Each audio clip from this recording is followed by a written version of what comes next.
He was Rowan on the app, paramedic, late shifts, photos that looked like he smelled faintly of eucalyptus and coffee. His prompts were disarmingly responsible. Favorite first aid tip, best way to hydrate after a run. I'd sworn off men who led with intensity, so his steady competence felt like a remedy. He didn't flirt, he assessed, as if checking vitals. When I joked about that, he replied, consent first, flirting second. It read like green flags. Rowan moved slowly in public and quickly in private. He suggested a safety check, a short FaceTime before we met, so we knew we were real. The lighting in his place never seemed to change, but he turned his head and yawned at all the right times. We traded work gossip and griefs. Somewhere around midnight, he asked if I had a safe word for topics I'd rather skip. I picked apricot because it sounded ridiculous. He typed it into the chat and added a peach emoji I tried not to overthink. We graduated to a private Signal thread he labeled aftercare, which made me laugh. He sent a PDF called Dating Safety Plan, pages of checkboxes about boundaries, no names beyond first initials, a do not share rule in bold. A friend of mine is a counselor, he wrote. She says clarity helps. There were sections about alcohol, travel, and a page that asked, in language gentle as chamomile, if I had any visuals I felt proud of, that I wanted him to hold so I had agency over how he saw me. I should have recognized the shiver that sentence gave me. Instead, I thought of the lingerie said I'd bought in a flash of optimism and never worn. What I sent wasn't explicit, angles and implication, nothing I couldn't technically post on a beach if fabric shifted. He thanked me like I'd offered him a family recipe. Delete on view? I asked. He screen-shared a tiny app I'd never seen before and dragged the photos into a window that supposedly stripped metadata and auto-deleted his copy after a timer. An animation of dissolving pixels played like a magic trick. Trust, he said. Messy world. Will be neat. Our first date was his suggestion. A late walk where the city's bright streets are still safe, then a corner booth at a diner he swore had the best fries. He texted me, send me a parking lot selfie when you arrive, so I can find you faster. The lot was bright, I did. He replied instantly with a photo of his own shoes. ETAs are romance, he wrote, and I smiled despite myself. He never appeared. Instead, apricot, work emergency. I'm so sorry. Can I Venmo you for the cab? I stared at the text until the word apricot looked invented. The Venmo request popped with an amount that would cover the ride plus fries I hadn't eaten. He followed with a voice note, the familiar warm rasp, the fatigue of a man whose job had just torn him sideways. I believed it because I wanted to. A week later, a woman DM'd me on Instagram. We matched with the same guy. Did he ever show? She attached a screenshot of Rowan's profile and my parking lot selfie, cropped, sharpened, my reflection in a car window circled in pink as if it were evidence. I found this on a forum, she wrote. The forum was one of those places that pretend to be about verification, but are mostly men trading screenshots like baseball cards. A thread labeled good girls with boundaries, neat files. Someone had posted my images, blurred just enough to skirt moderation, along with notes about safe word, apricot, likes aftercare, sends tasteful, trusts deletion. Beside my parking lot picture was a caption, arrives early, parks under south camera. I felt my lungs go shallow. I scrolled until nausea blurred edges. There he was, Rowan, under different names, always with a safety PDF tailored to the target. A few posts linked to a compliance spreadsheet hosted on a storage bucket named with 3 innocent words. It was meticulous. Initials, timestamps, preferred angles, what app the woman accepted privacy timers on. In one cell, my initials and a note, metadata scrubbed, EXIF retained server side. The dissolving pixels had been theater. The counselor friend existed. She had a website with a stock photo of a plant and a list of credentials. Her email bounced. A reverse image search of the plant led to a template theme.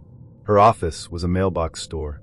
The privacy timer app was a skinned fork of an open-source viewer that copied uploads to a hidden folder before playing the animation. Even his paramedic badge in an early photo turned out to be for a volunteer event, not an employer. I reported everything, the profile, the bucket, the forum posts. The platform replied with a cheerful "we've removed content that violates our guidelines," and linked me to an article about staying safe online that read like an apology shoved into a FAQ. The forum yanked the thread and spun it back up under a new slug. The bucket went private.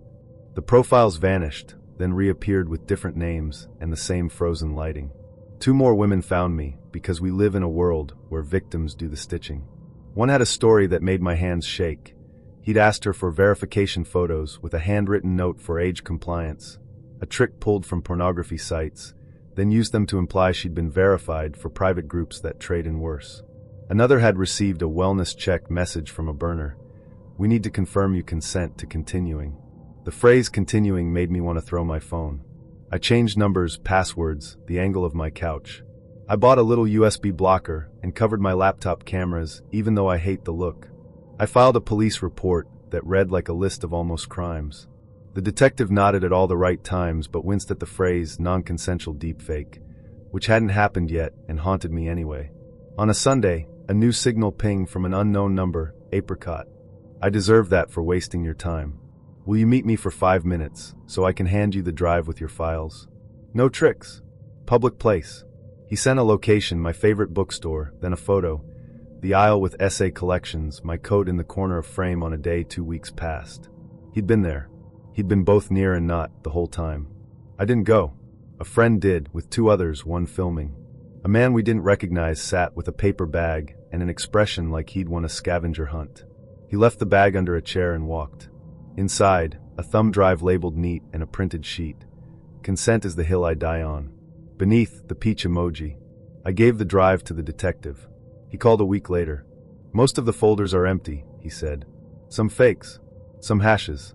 Enough to imply he has more. He sighed like a man staring at paperwork. It's organized. I deleted the aftercare thread and bought fries at a different diner. Sometimes I still get texts that open with the word apricot, soft and ridiculous. I block them. I keep a copy of Rowan's safety PDF on my desktop as a reminder that predators have learned our language. They say consent first, flirting second. They say aftercare. They say safe word. They say the right things while their timer counts down and a progress bar crawls, saving you neatly. The account was called at Tomorrow's Bleed, all lowercase, all certainty. It posted accidents a day early. A bike tire catching in a tram track, an office plant falling and shattering in a green halo. I followed to scoff. Then Tuesday's post showed a paint can teetering on the ledge outside our studio. Caption, 12:31, blue rain. On Wednesday at 12:31, our intern nudged the window and drowned himself in cerulean. The comment said manifestation, like cause and calendar were the same. By week 2, the posts got local. A photo of my building's lobby with the caption stuck again, and a time. At that time, the elevator jammed between 3 and 4. Another, a pigeon inside the grocery, exactly where it would be trapped tomorrow. I said algorithms and coincidence until the night the account posted my living room. My couch. My half-read book. Caption, 2:04 blink. I stayed up because pride is a leash. At 2:04 the blind slat snapped across my knuckles, sharp and small as a ruler. I laughed, nervous, scalded, and then I blocked the account. The next evening, a carousel. First, my door ajar, men's shoes on the mat. Then the couch again, a sleeping figure blurred just enough to look like a dream. Caption home. I called the police because that's what you do when your body is a set piece. While I held, my phone pinged. I'd been tagged in a boomerang of me on the phone, the couch empty, until the clip reversed and my ex stood up and walked backward out the door. He'd been the oracle all along. Of course he had. Catfishing as a seer, first predict, then arrange. I scrolled back through the feed with a forensic ache and saw the scaffolding, posts that anticipated garbage pickup delays on our block, which happened the day after someone filed a complaint from a burner. A street lamp destined to flicker, its repair ticket opened from a cafe he'd loved. A random bus detour, requested through the city's public portal with words I recognized as his. He DM'd from a different account, at Bleeds Tomorrow, same shoes in the profile pic, same cadence. You knew before you saw, he wrote. That means it's real. He suggested a coffee to prove I'm wrong. I reported, blocked, bought a new lock. I filed for a stalking order and learned how much paperwork prophecy can hide inside. He spun up again under at Second Sight City, reposting the same images with new filters. The comments were devotionals, OMG accurate again. I kept every screenshot in a folder named Weather because it helped to treat him like a pressure system. Trackable, inevitable, passing. At 2:04 on quiet nights, I blink on purpose and the room blinks with me, and I think, prediction without consent is just a plan. After my mother died, I bought a genealogy kit because grief wants a map. 3 weeks later the app flashed. Close family match, 99%. Rory Hale. The relationship estimate jittered between half-sibling and uncle.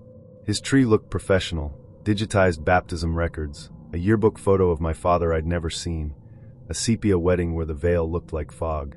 Rory messaged gently. I think we share a father. He sent a swing set photo of a boy with my dad's chin. On video, he was plausibly kin. Brown eyes, crooked tooth, a bookshelf of paperbacks, a county map behind him. He asked for stories, not money. What cereal? Did your mum sing? Hooks disguised as hugs. He introduced the archivist, Aunt V, in a private Slack, pink-cheeked avatar, onion skin letter scans, the same comma splices as Rory. A cousin, named Len, posted a lake that could be anywhere. They cheered when I uploaded a still from Mum's funeral montage. There she is, Aunt V typed. There's our Margaret. Let's do it properly, Rory said. Consumer DNA was too shallow. He'd send a full sequence kit for the name thing.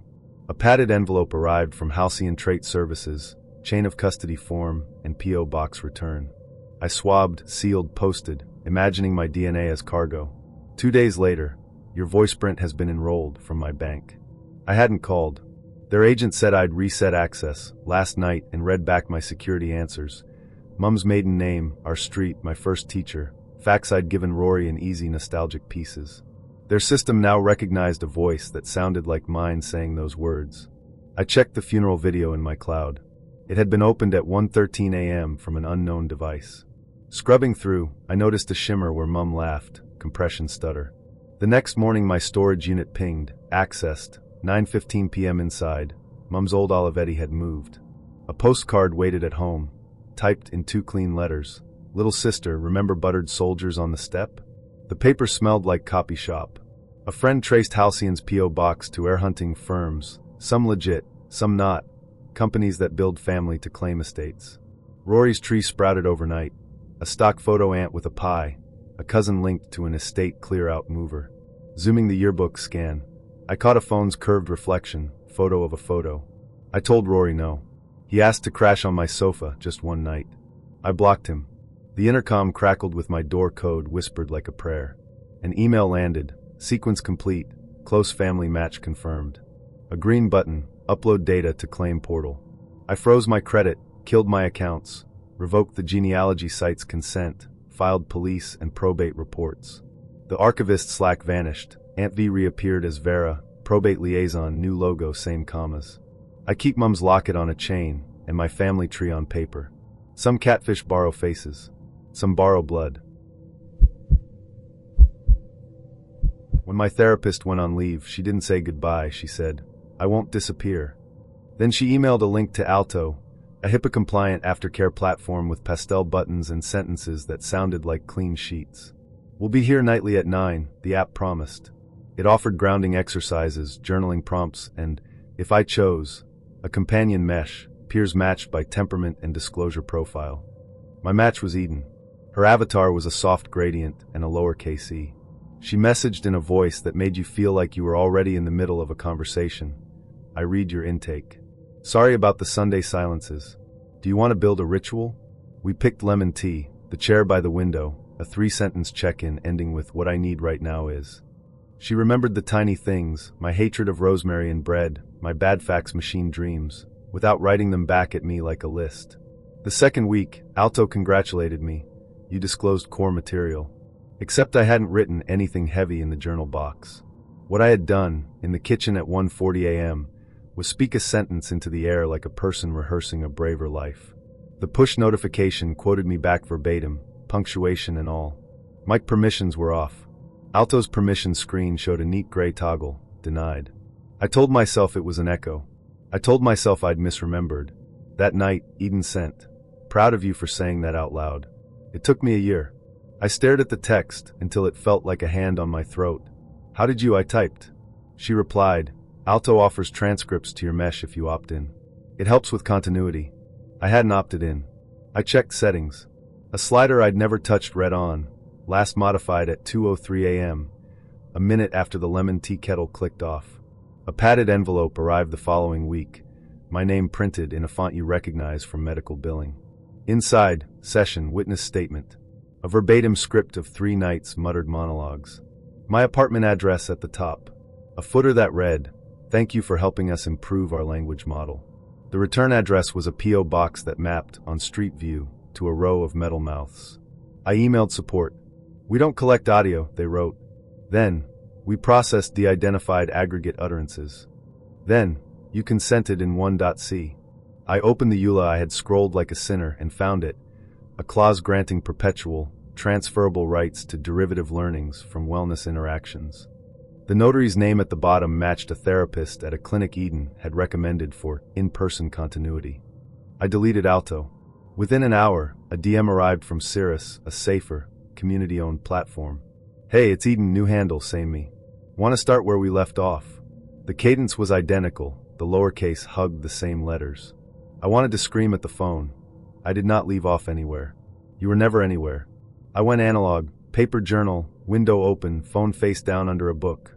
That night, a push notification arrived with no icon, just plain system text. "Insomnia companion is ready."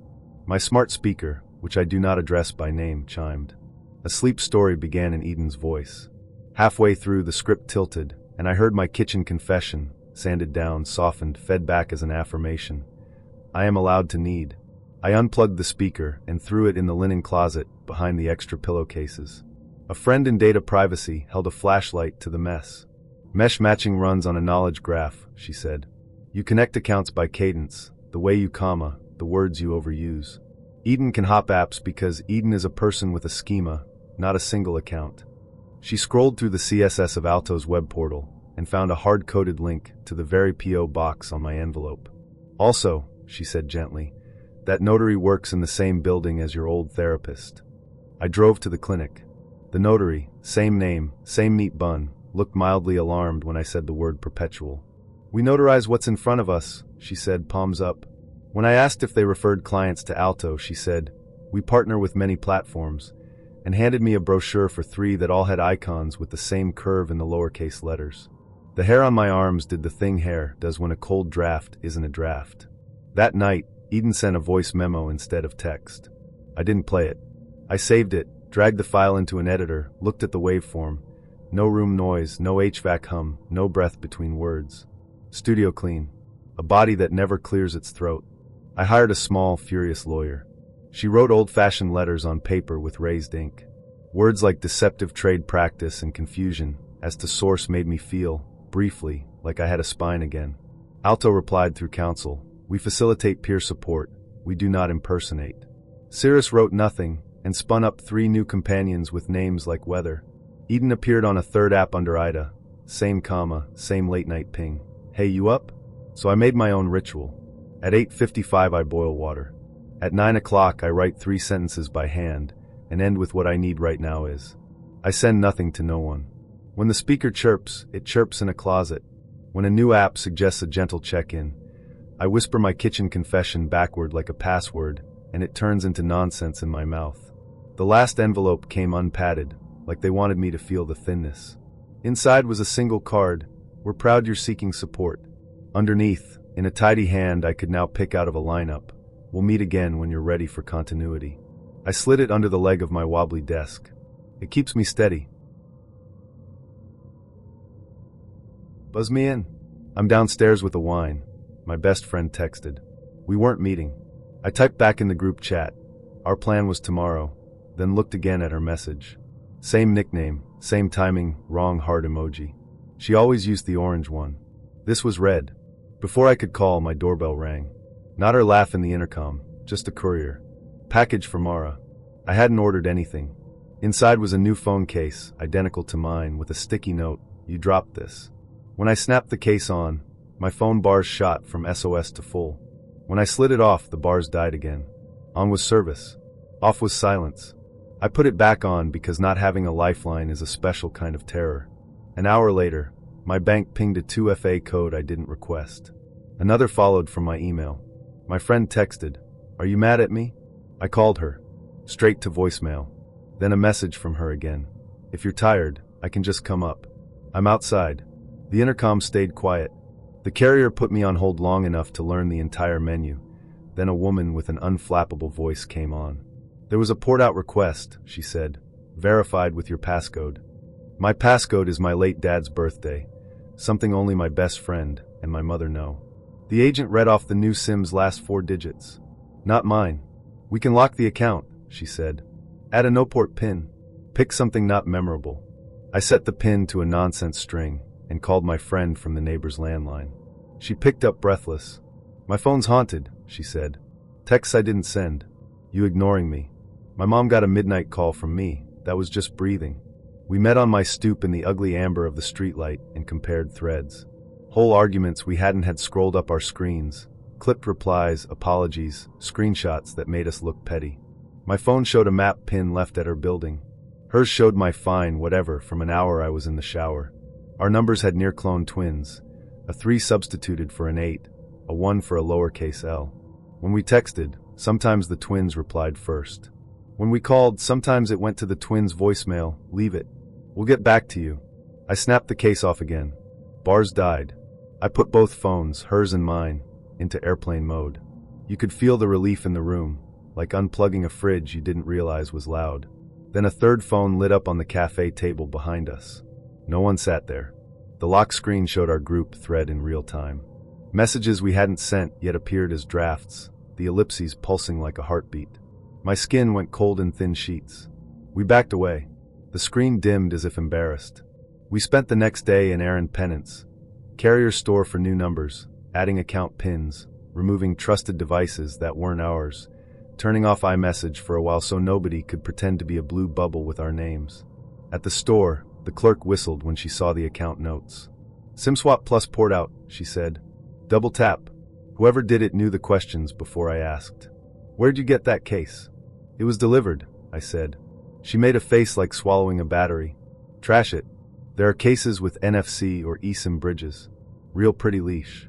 We tossed it in the bin outside the store like that meant anything. For a week we were good. New numbers, fresh everything. Then my lamp flicked, off on off, as my phone, face down, vibrated against the table. A message from my friend. Buzz? I'm downstairs. The wrong heart again. The intercom woke, shrieked, fell silent. I looked out the peephole and saw no one, but the hallway smelled faintly like my friend's shampoo. We tried old school, meetups planned on paper, no phones. We'd arrive and find a text already there with the time and place we'd just written. It's like we live in carbon paper, she said, laughing without air. We walked to the carrier together and asked about IMSI catchers, about stingrays, about whether anyone could be siphoning our calls by standing near us. The rep's smile became careful. We can't comment on law enforcement tools, she said, but people can spoof towers, or just stand close with the right case. The last night, a courier rang again. No package this time, just a voice through the intercom speaker, sweet as Soline from some other story. Friends are easier to visit when they don't fact-check. I unplugged everything that could talk to anything else. Smart lights, plugs, the speaker that chirped good morning. Silence rolled over the flat like a heavy blanket. I changed my number again and gave it to exactly 2 people. We wrote each other letters and slid them under doors like teenagers. When I needed to say something urgent, I walked to her building and shouted up like a movie where people still believe in balconies. Sometimes a text still slips through from a new near clone, miss you. Wine. I've trained my eye to see the wrong heart. I've trained my hands to leave the case off, even when the bars wobble. In a drawer sits a tape-labeled bag with the gift case inside. I keep it like you keep a shed skin, proof that something was wrapped around you and isn't anymore. We're friends again in the slow, rebuilt way. No twins, no drafts writing themselves, no breath in the phone at 3 a.m. On bad nights, when the intercom clicks for no reason, I whisper my dad's birthday backward like a spell. It doesn't fix anything. It reminds me who gets to choose the words we use to call each other. I was the teen server's hall monitor, at Sarah, junior mod, the one who pinged adults when a guitar teacher asked a 13-year-old for DMs. We had rules, a flowchart, a bot named Otter that time-stamped reports. It made me feel like the internet could be arranged into better shapes. The night we banned harpsichord for private practice, a welcome ping landed in #general. Otter, welcome, new moderator at Sarah Helper white heavy checkmark. My stomach did a small wrong flip. The checkmark was new. The username was mine with a hyphen. The avatar was my school newsletter photo, me on stage with a flute, bangs I'd grown out. Before I could type, who? She was already in the door channel, typing fast. At Sarah Helper, hey kiddos. Quick age verification selfie. So we keep you safe, green heart, hold up 3 fingers plus your username. I DM'd the head admin. Did you invite a helper? Thumbs up emoji back. A minute later, he screen shared an onboarding quiz I had never written and a Google Sheet listing owner email as mine. 1 letter off. She passed, he said.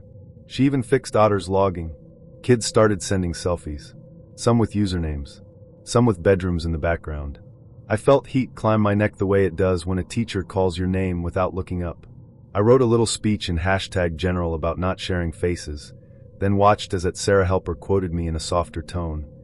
A borrowed cadence I recognized with the same nausea you get seeing your handwriting forged. I dug.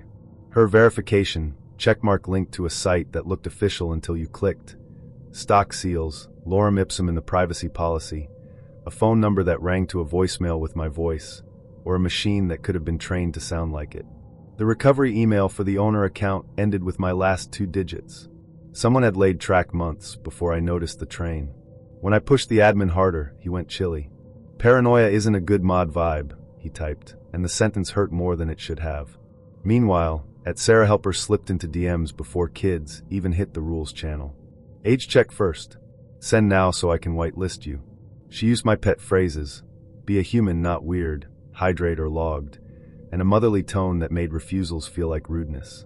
I spun up screenshots, watermarked the edges, emailed Discord trust and safety with subject lines like a person trying to sound older.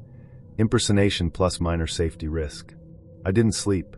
At 6:12 a.m., a photo dropped in #general and then vanished in under a minute, long enough for 10 people to see. My bedroom window at blue hour. Lights off. Desk messy. Caption. Moderators lead by example. The camera angle was from the tree across the street. We nuked the server, panic clicks, goodbye stickers, a flood of kids asking WTF, and rebuilt in a fresh space, invite only. 40 minutes later, I was blocked from 3 sister servers for collecting selfies. At Sarah Helper had filed first. I thought it would end there. It didn't. A youth nonprofit I'd admired emailed to invite me to help keep kids safe. CC'd. Sarah Helper from a shiny.org address, endorsing me warmly. The signature block had a headshot in my newsletter bangs, softened, like someone had found the edges I hated and filed them down. I went very quiet. I told the admin of the new server family stuff and stepped away. I taped black paper over the bedroom window and angled my desk toward a wall. I set Otter to auto-delete any request with selfie in it and taught the kids a new reflex. Ask for a second adult. When they grumbled, I told them a story about a hallway where a stranger wore my name. Sometimes I search my near-miss email and watch the bounces, a lighthouse flicker. Sometimes I stand under the tree across the street and look up at my own window until I feel like a viewer, not a subject. The imposter still spins up under new hyphenations, Sarah Help Desk, Sarah, each with a brand new check and a better template. Catfishing doesn't always want your crush. Sometimes it wants your credibility. It wears your lanyard and says, I'm here to help, until help sounds like a trap. I changed my username. The kids still call me Sarah. That feels like an anchor, small, real, heavy enough to hold. I sell clothes online, thrift flips, impulse buys, the dress I swore I'd wear. The platform made it painless. Print a label, drop to a parcel locker, watch the little progress bar crawl. My favorite buyer was Elm. Always polite. Always overpaid by a few pounds as a tip for your taste. Always chose the out-of-the-way locker bank behind the old garden center, the one with dead ivy and a flickering street lamp. The third sale, the kiosk spat 2 slips, my pickup receipt and a second, thin strip with 27 printed on it. I assumed a jam and brushed it off, until my phone buzzed. Thanks. Saw you in the red coat last week, gorgeous. I hadn't posted a photo in that coat. I blocked and unblocked the screen like the pixels might rearrange into a sensible message. The next drop, locker 27 hung open as I walked up. Inside, a folded index card, try 27 again soon, and a drying lavender sprig.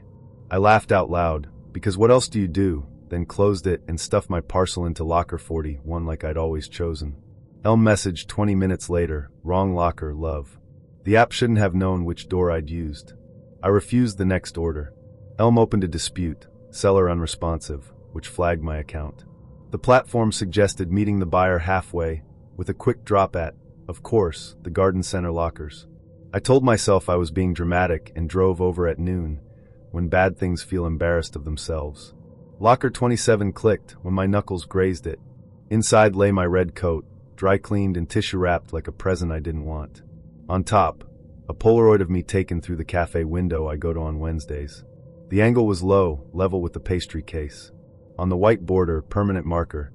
You always check your reflection in the espresso machine. I like that. I changed my locks that afternoon. 2 nights later, Elm placed another order with an apologetic note. Contactless only, I won't be there, and a photo attached. My apartment door, cropped so tight I could count the scratches I made with my keys. The XIF was scrubbed clean. I dug. Elm's avatar was a pretty brunette from 6th form, Hannah, with bangs and glasses. She'd moved to Spain after uni. Her LinkedIn was dormant, her Facebook private. A safe face to borrow. I reverse searched the dispute's proof of purchase screenshot and found it hosted on an image been tied to 3 other buyers who'd left me effusive reviews with the same comma splices. A bouquet of nice strangers in one hand. On my next locker run, the kiosk recognized my number before I typed it. Welcome, Elm, the screen sang, then corrected itself to my username. My throat did a small, mean flip. At home, an envelope waited with no stamp. Inside, the spare set of keys I'd lost months ago, a photo of my hallway table with last week's post scattered across it, and a sticky note that read, in my looping hand, try 27 soon? I went full cold turkey. Paused my shop, turned off location services, reset passwords, wrote the platform a long, legal-sounding email about stalking and data access. Support replied with the clipped warmth of a bot. We're sorry to lose a top seller, Elm. CC me. I didn't tell them I was Elm. Mark, friend, paranoid in useful ways. FOI had the council's maintenance logs for the garden center car park and found the camera above the lockers had been under review since spring. Somebody's done this before, he said. He installed a motion cam in my hallway. He walked my route to the lockers and pointed out mirrors I'd stopped seeing. The bus shelter, the glazing on the estate agent's window, the chrome coffee machine catching me twice, face and face again. The last time I opened locker 27, I recorded the whole walk with my phone held low. The door unlatching sounded exactly like a tut. Inside, a ring of keys that weren't mine, a lanyard with the platform's logo, and a letter on cheap company paper. Thank you for being a valued community member. To improve your seller experience, we've authorized advanced access at select lockers. For questions, contact your partner success lead. No signature, no phone number, no partner success lead. I left the keys where they were, shut the door, and backed away like it was a mouth. After that, packages arrived to my flat accidentally. Taped tissue, printed care cards that said thank you for shopping small in fonts I never chose. I told myself misdeliveries happen and stacked them by the bin. One night the hallway cam pinged at 2:19 a.m. A figure in a hood bent level with my peephole, breath fogging the lens, perfume a cheap floral I could taste. The person didn't try the lock. They just looked, then held something white up to the camera. Freeze frame. A printed screenshot of my profile page with paused, across it in polite gray. I moved. I told my best buyers family stuff and took the hit to my ratings. A month later, a glossy postcard slid under my new door. A photo of a woman in a red coat taken from behind, the angle a little too familiar. Caption in a clean, chirpy font. We've expanded pickup to your area. See you at locker 27. No brand named, just a QR that opened to nothing. I keep my coats in a box now, taped shut like a memory you don't want visiting. When friends ask why I stopped selling, I say the market softened. That's true. I just mean a different kind of market. Sometimes I drive past the garden center and count how many lockers have their little green ready lights on. 26, glowing. 27, always a steady, knowing amber. Jonah messaged me on Hinge with photos of pastries that made my phone feel sugared. Kuanaman, Canellis, a tart glazed so neatly it looked lit from within. His prompts were patient, nerdy. He asked about my favorite crumb, then sent a picture of a laminated dough cross-section, like a radiologist proud of a scan. When I said I'd never found a decent almond croissant in our borough, he replied with a winky face and a link. Ghost Bakery, limited pop-up tonight only. 5,000 five-star reviews. Every caption breezy, every photo perfect, no humans in frame. Can't make it, he texted. Late bake, save me one? He asked for a selfie, so he'd feel there. I rolled my eyes and sent one from the queue outside a shuttered laundromat papered with floral wrap. A man in a black cap slid a box through a hatch. No logo, just a string of characters on the sticker, like a product key. At home I opened the box and found 6 twins, identical weight, identical seam. Delicious in a way that felt engineered. The app pinged. Private review helps us improve. I typed something about texture, 4/5 slight chew, then slept. At 3:07 a.m., my intercom rasped. A calm voice, half static. You rated texture 4 out of 5. We'd like to do better. I stared at the speaker until it buzzed again, longer, like a dentist's drill. When I cracked the door, a paper bag hung from the knob. Inside, one pastry still warm. On top, a printed photo of me eating earlier, time-stamped 18 minutes after pickup. I messaged Jonah, half joke, half threat. He replied with the same phrasing the app had used. We'd like to do better. 3 dots. Try tonight? New venue, Flora's. The Ghost Bakery page vanished by morning. Flora sat in the same map bubble with the same 5,000 reviews. Different adjectives, same rhythm. I screenshotted a dozen and overlaid them. The sentence shapes nested. Someone had templated delight. When I picked up from Flora's, the box held a delicate wafer slumped against a card. Scan for feedback. The QR launched my camera without permission, front lens flashing my confused face. I flinched and shut the app. My phone asked to allow Flora's to access Bluetooth devices nearby. I hit don't allow so hard my thumb hurt. A friend who can smell code from down the hall pulled the sticker off my first box and peeled the paper. Under the pretty print, a tiny NFC tag gleamed. Tap to associate purchasers with phones, she said. Also works the other direction. I stopped replying to Jonah. He rematched me under a new name 2 days later. Same pastry photos now from a friend. He asked about lighting in my flat. For a sourdough tutorial, he said, and the lamp next to my couch clicked, dimmed, brightened. I hadn't touched it. The Smart Plug app showed a new routine, Night Bake, created by partner. I reported the listings, the accounts. The platform thanked me for keeping the community real. A week later, a Top Picks Near You banner appeared with my own face as the cover image, cropped from the selfie in the pop-up queue. The caption, Alia's Choice. I biked back to the laundromat. The papered glass was gone. The hatch was a scar. A flyer on the pole nearby read Kettle Corn. Saturday only in the exact cheery typeface Ghost Bakery had used. I ripped it down and there was another underneath for a taco truck, and under that a home cleaning service, all with 5-digit review counts and no last names. That night the intercom buzzed once, a tiny courtesy. A box waited on my mat. No sticker. No name. Inside, under waxed tissue, lay a pastry whose top had been stenciled with powdered sugar in the shape of my building's floor plan. In the corner, a neat little square, my living room, the couch, the lamp. I unplugged the smart plug. I taped over my doorbell camera and slept with my phone in a drawer. Companion Collective found me the week my boyfriend moved his books out in banana boxes. The ad came between recipes and dog videos, licensed, platonic support. No romance. Real people. Real care. The testimonials read like tiny hugs. I clicked because grief is a hole that will buy anything that promises to be a bridge. Onboarding felt medical. A consent screen scrolled beyond patience. I skimmed, checked boxes. It asked for contextual permissions to optimize care, calendar access, delivery services, smart home routines. Just for reminders, it said, just to reduce cognitive load. I said yes because saying yes felt like progress. They matched me with Soline. Her thumbnail was a mid-laugh candid with a strand of hair doing a stray, charming arc. Our first Zoom felt like finding the correct key. She was precise without being cold. Tell me 3 meals you actually cook, she said, and then she scheduled grocery deliveries that arrived minutes after our calls. When the bags came labeled our golden hour, I smiled into the empty kitchen. Companion Collective sent follow-ups with neat bullets. Hydrate, stretch, no alcohol after 7, like a devotion. The second week, my lamp started gliding to a soft amber at 6 p.m. I hadn't set that. My phone pinged, Soline scheduled evening soften.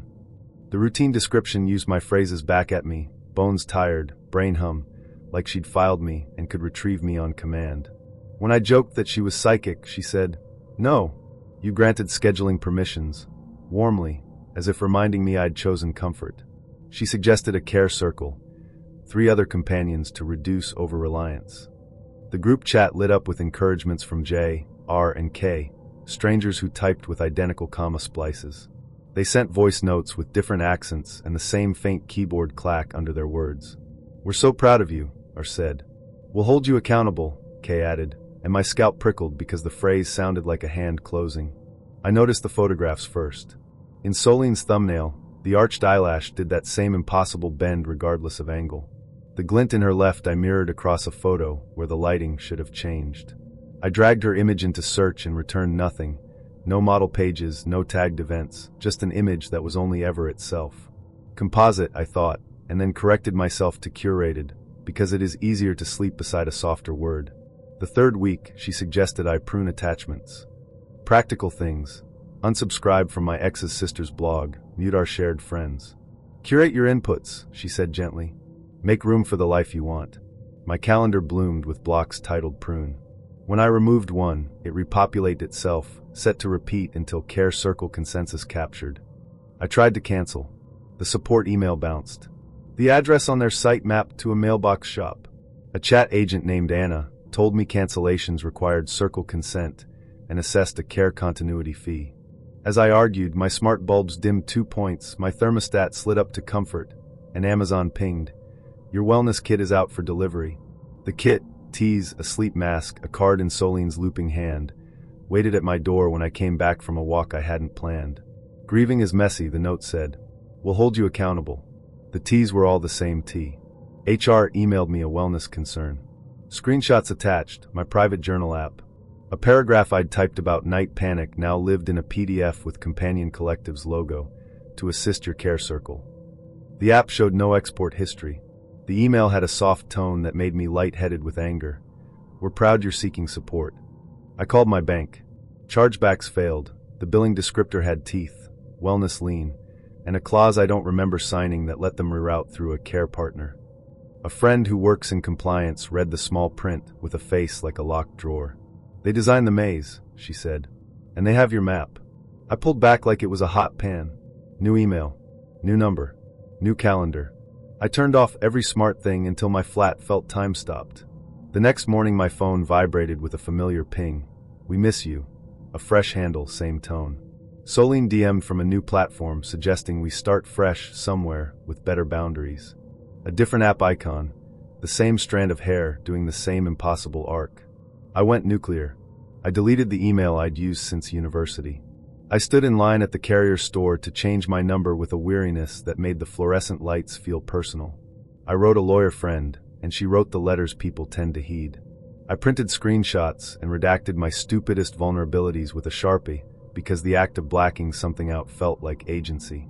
Companion Collective sent a final message, CCing J, R, and K, my Care Circle, on a cheerful template. We can't process removals without Care Circle consent. 3 names signed off. Different fonts, same comma splice. Weeks later I moved. No smart bulbs. No connected thermostat. A copper lamp with a chain you have to pull twice before it catches. On my first night, a delivery knocked. On the mat, a plan I did not order and a card that read, in Soline's tidy loop, we'll meet again when you're ready to be cared for. I took the plant to the alley and left it on the wall for a stranger who likes things that live. Sometimes at 6 p.m., my hand twitches toward a switch that no longer exists. The apartment stays whatever color it is.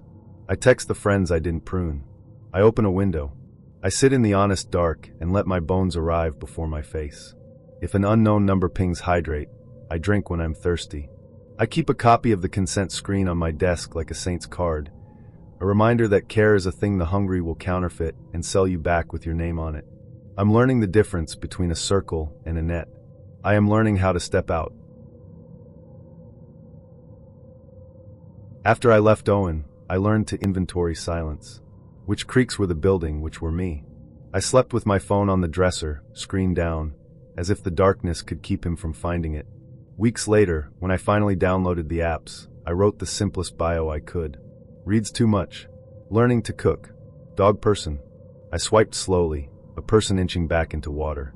He appeared as Eli. Fatherly gentle. Photos with nieces, a ridiculous sweater at a pumpkin patch, a CSA box captioned weeknight stir fry. He asked about my day and remembered the small parts. How my boss mispronounced quinoa, how my back hurt from a terrible office chair. He never pushed. He suggested vegan places and sent recipes that actually worked. When I told him I was trying to go plant-based, he said, "I'm proud of you," and I believed him. We set a date. He chose a bar with big windows and string lights, safe and bright, he said. I put on a dress that felt like a truce with my body and walked there, lighter than I'd been in months.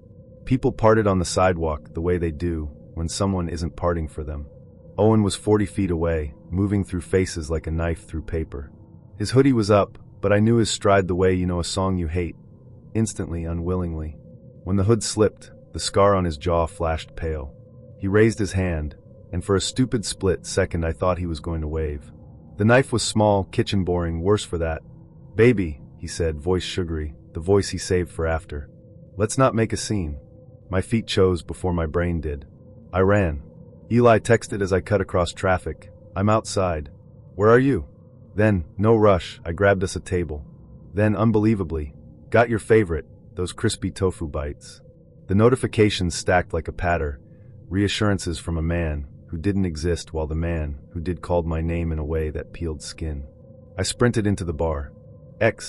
I managed to a bouncer who had the forearms of a solution. Knife. He pivoted, slammed the bolt, and the door shuttered as Owen hit it.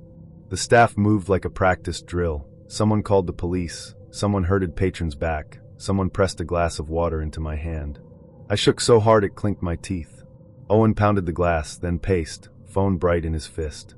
A text from Eli pinged again. "Do you want patio or booth?" The timestamp ticked the same seconds as Owen's shadow across the window. He'd scheduled them, I realized, a drip pour of sweetness to keep the dream breathing while the body tried to knife it. The cops came. They took him like he was heavy and ordinary, and the street sighed. At the precinct, a detective slid a grocery receipt across the table. "From 2 days ago," she said. "Recognize the store?" It was mine. On the thermal paper, faint behind my items, a second barcode, the next customer. The payment name was redacted, but the time matched the moment a man in line had stood too close and hummed tunelessly. The CCTV for that lane had been down. So were the cameras on the bar's block, scheduled maintenance the week of our date. The places Eli suggested lived in blind spots. A week later, a lawyer called me in with a face like a locked drawer. Owen had filed a harassment report against me before the date, time-stamped to an hour I'd be walking there. "Pretext," my lawyer murmured. "He wanted the paper to say you were the problem." She showed me printouts of Eli's chats full of my favorite phrases and allergies and plans. He'd built a person with parts he stole from me, and then made that person send me proof she existed. I moved again, new keys, new routes, a new bar where no one knew anything except their tabs. Flowers arrived at my office from Eli. I told the receptionist to toss them until I saw the card. "Proud of you." The shop was across town, but a friend at a florist's owed me a favor. "Weird mix," she said, pinching a petal. "Dahlia, stock, and wind-pollinated grass. Country garden stuff. This pollen's specific." She called back that night. "Same grass lines the walk at his mother's house," she said, voice flat with the kind of certainty that makes you sit down. "He brought you her yard." Sometimes the texts still ping from new numbers. Old cadence, new names, favorite dishes, window tables. I keep them in a folder called masks. On bad nights I read them aloud to hear how a lie sounds when it wants to tuck you in. On good mornings I walk past the bar and nod at the bouncer like he saved my life because he did. I buy tofu I learned to cook for myself. I put on the dress and go out anyway. I found the corner of Reddit the same way you find a trap in a dark room, by bumping into it. It was less a community than a bulletin board with the lights off. People posted adverts for chat buddies, teachers, board professionals, thin veils over the same idea. I was lonely enough to peel the veil back. She messaged me first. "Ms. L, a teacher out of state, bored on lesson plan nights." Her tone was wry, corrective in a way that made me try harder with every reply. She asked about my day, and remembered the shape of it the next. She sent me photos that looked plausible, not studio perfect, not meme snatched, the messy background of a lived-in apartment. A crooked lampshade, nail polish flaking on 2 fingers. The sort of details you trust because they seem too small to fake. The first time she asked for a photo, I sent one from the neck up, grinning crookedly like a teenager. The second time, I sent one that included my nightstand. That was the mistake. The nightstand was a thrift store find with a gouge shaped like a comma. You could triangulate my life from that comma if you cared enough. We escalated because that's what two bored people do when they are trying to flatter the worst moments out of each other. I took pictures I never thought I'd take, in a room that was unmistakably mine if you knew where to look. The art prints. The cheap rug with the diamond pattern. The framed ticket from a concert I'd pretended not to care about. She was kind in the way of someone with your attention on a string. I told her my first name. I didn't tell her where I worked, but I mentioned a manager once, and she teased me by the nickname I'd used. Then she slowed. Replies that were once immediate stretched into the next day. I waited. When the email came, it pretended to be a continuation of the conversation before it unfolded like a blade. Subject: we have compromising photographs of you. Body: wire $500 within 24 hours to the account below, or the photographs will be sent to your family, employer, and local authorities. Samples attached. The attachments were two small images of my room at unflattering angles. You could see my face in one. In the other, you couldn't, but the comma-shaped gouge in the nightstand announced me anyway. I paid. There are people who will tell you they would never. I believed I was one of them until my stomach turned to battery acid, and I realized what fear can buy. Payment didn't end it. It bought a new price list. The next email arrived an hour after the wire cleared. Subject: confirmation received. Body: $750 will ensure deletion. 48 hours. A postscript purred, nice rug. 5x8. I wired again. A third email. $1,000. That night, my brother texted me a screenshot of a blank email in his inbox. No body. Subject: 11 feet 7 inches by 9 feet 10 inches. My bedroom's dimensions. My parents got one too. My mother, who writes texts with both thumbs like two small birds pecking, wrote, "Is this some Home Depot thing?" I watched the blockchain out of spite. Each wallet address they sent me was newborn clean, a single intake before the coins skipped into a cluster labeled, by some bored analyst, with a gamer marketplace's name. My humiliation translated, somewhere, into weapon skins and loot crates. It would have been funny if it wasn't a choke. On day 4, an invite hit my work calendar. Subject: HR review attention. My full name. When? Tomorrow 9 to 9:30. Where? Meet link, click to join. The sender's domain didn't exist. IT checked. The event still populated like a virus. At 9 o'clock, curiosity swamped pride. I clicked. A dark window loaded. No names, no icons, just the faintest room tone, and after a breath, the sound of someone breathing back at me. I closed my laptop, so hard the screen complained. I paid again. $500. $250. The amounts got smaller when my panic did. On the 8th day, shaking and empty, I replied no. I wrote that they could send what they wanted, and I would deny it, or say my accounts were hacked, or say nothing at all. I changed my number. I factory reset the phone. I bought a new one. I wiped my cloud backups. I moved the nightstand into the hallway like a patient in quarantine. Nothing went out. Nobody emailed my boss. My brother didn't get the promised evidence. Weeks of dread hardened into a brittle relief. I told 2 friends the whole thing, and watched their faces shape into versions of what my own had been.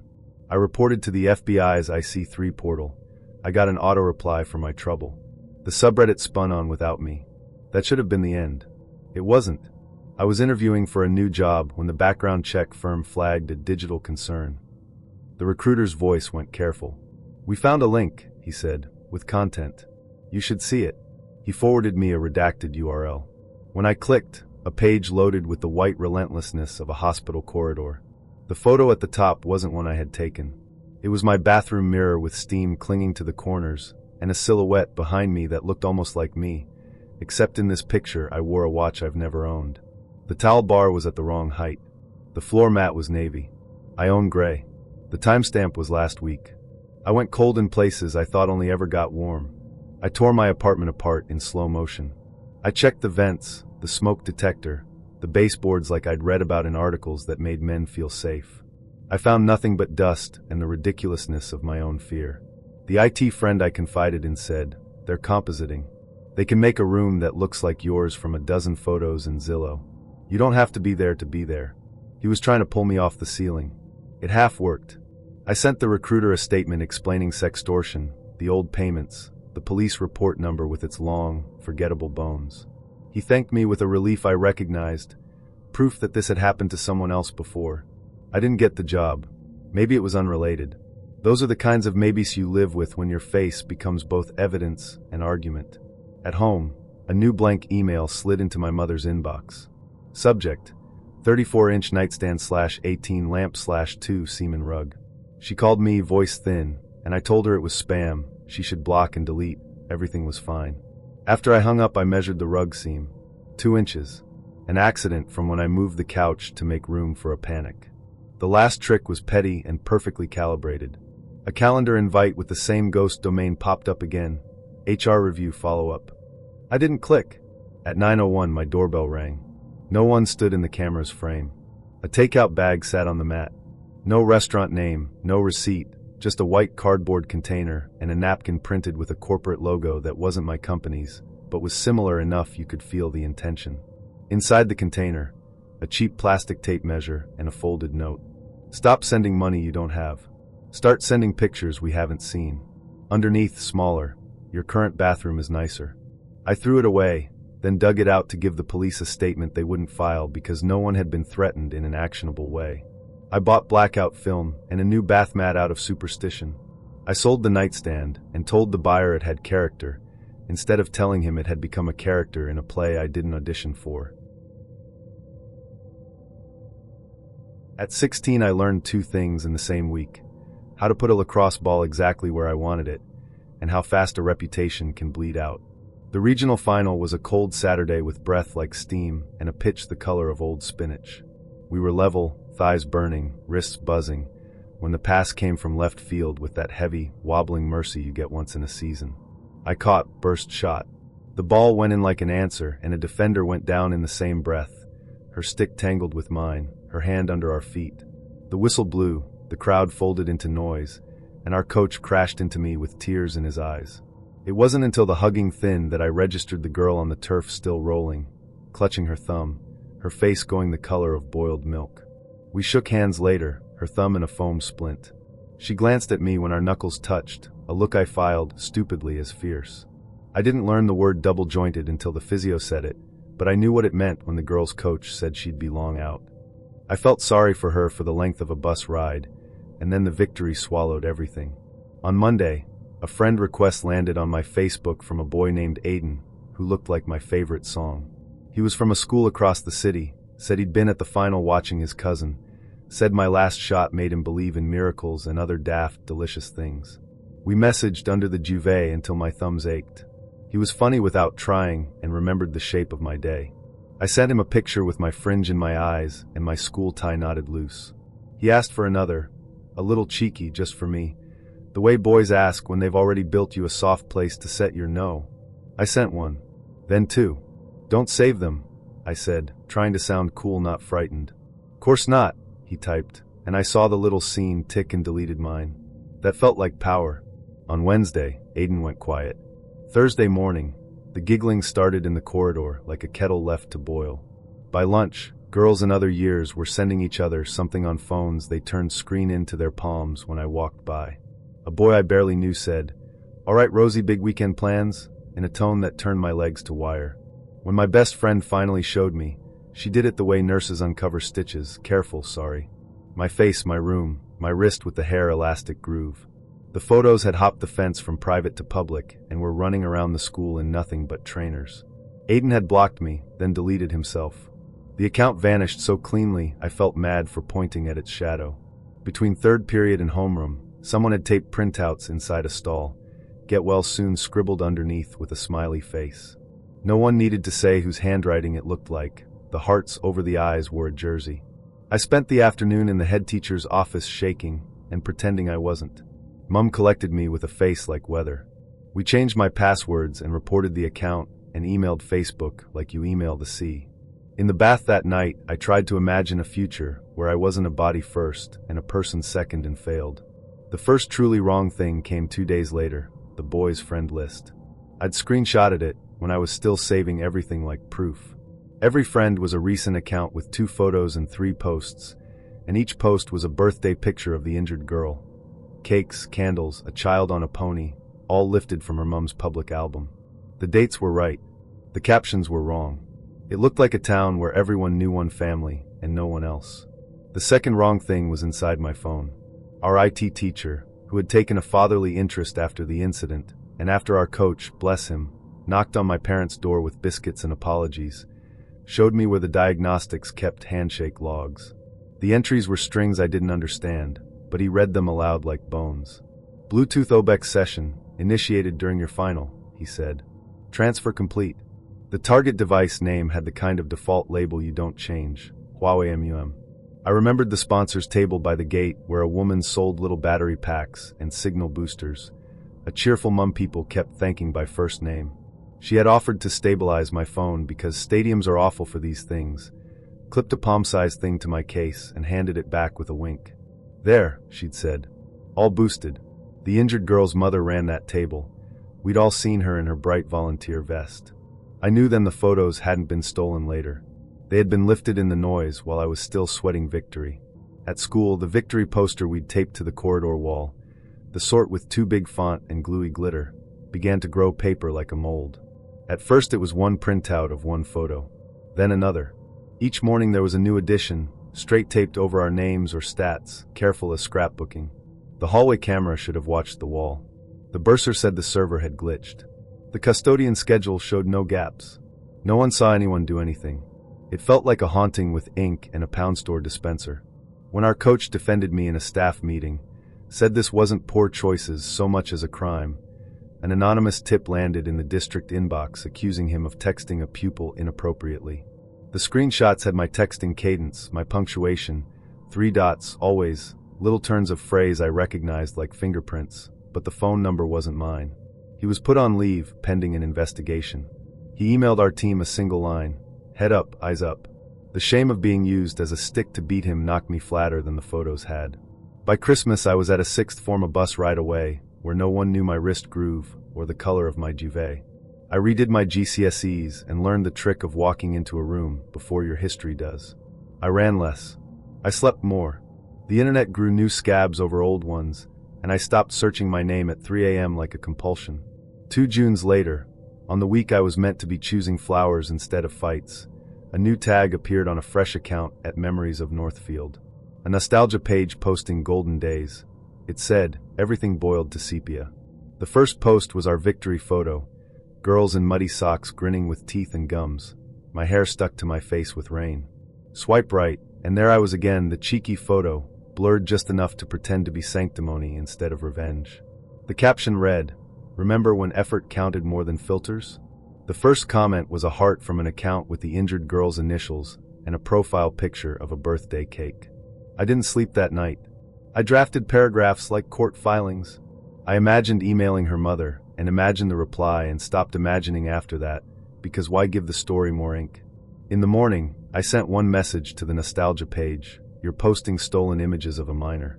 Remove or I will report to the ICO and to the school's safeguarding lead. An hour later a new post went up, my coach, mid-swing drill, a caption about mentors who care. The comments split like wood. Half legend, half wasn't there a thing? The page vanished at tea time. At 19 I could divide everything I owned into 2 piles, what I could sell and what I could swallow. Rent was late, the dealer's number was starred, and the only skill I had that paid quickly was pretending to be someone I wasn't. I built her out of borrowed light, a girl with bangs and round glasses from a stock site, soft smile, sweater that said I'm safe. I named her Mira because it sounded like a mirror, and I needed men to see themselves in her. I made a dating profile, then propped it up with a Twitter that retweeted wholesome threads, and an Instagram with 3 plants and a latte art heart. The bio said I lived 2 cities over. Close enough to hope. Far enough to need a ticket. He messaged first. K. His avatar was a sunset, his photos an overgrown backyard and a flannel soft with wash. He wrote like a person standing just outside a party, relieved to find someone else out there.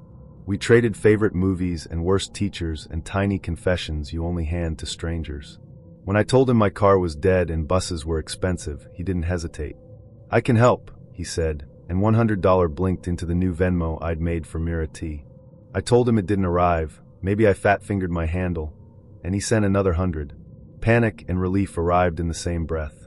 I bought $40 of powders and paid $60 to the landlord, so I could look him in the eye. The second week, I cracked. I didn't tell him he'd been catfished. I told him I was struggling, that I'd messed up with pills, that the money had gone where it shouldn't. He didn't scold. He sent more. He called me kiddo, and wrote that he wanted me to get well, that I deserved mornings that didn't start with shaking. He signed his messages with a pet name we invented together, silly and private. I typed "I don't deserve you" and meant it. Then I did what fear teaches, I ran. I deleted the accounts, factory reset the burner, and told the few friends I still had that I was getting clean. I was not. I was just quiet. The letter arrived before the news. Thin paper, neat block handwriting, postmarked 2 towns over from where the headlines would be born. Inside, a single page. Kiddo, you were the only honest one. You saw me. I wanted you to see me all the way. The pet name. I read it 3 times without understanding the future tense I was holding. 2 days later, my phone lit up with an alert. Push, push, push, breaking news from California. A man had walked into a place where people stand in lines and choose things, and made it into a wound. The photo the networks chose was him from years ago, cleaner and younger, but the mouth was the same. His written manifesto, this is what they called it, like a novel with a release date, dripped across the internet in scans and screen grabs. In the comments, I saw my words quoted back at me by strangers, a line I'd sent about mornings, a joke about birds. He'd pasted our chats into drafts months before, seeding us into his myth. It was like finding my handwriting on a wall where I had never stood. I tried to quit. I turned off the phone I'd hidden in a shoebox, the one I only used when I wanted to be unreachable. When I turned it on again a week later, it pinged a cell tower in his city. Not mine. His. No calls, no texts, just the system whispering which antenna it loved. I bought another burner and put the first one in the freezer like superstition could kill signal. Each time I tried to be sober, the devices drew me back toward his geography. A friend who knew a guy told me you could buy location data in bulk for pennies. It's not following, he said. It's subscribing. The face I'd borrowed took on a life. A bolo leaked. Be on the lookout. A composite still with Myra's bangs and glasses attached to a different crime states away. A convenience store robbery. I had no relation to Beyond the Pixels. Someone else had trained an image search on my fake life and used the first match that fit a story. The detective I eventually sat across from slid it into a stack with 2 fingers like it was hot. Happens more than you'd think, he said. The folder he set beside it was fat with printouts, screenshots, avatars, names. Women built the way I had built mine. He collected you all, he said. You made the list when you apologized. I was trying to be decent, I said, which sounded ridiculous given the surrounding nouns. He tapped the page with the letter's postmark. He mailed this on the way, he said. That's not about you being decent. That's about you being audience. I went home and took stock like you do after a flood. I gathered my drugs in a pile and flushed most of them, and kept a little because honesty has to be scaled to the possible. I wrote a letter to his sister because the internet had given me her name.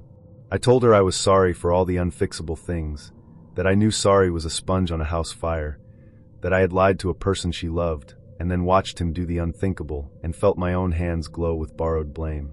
She never wrote back. I did not blame her.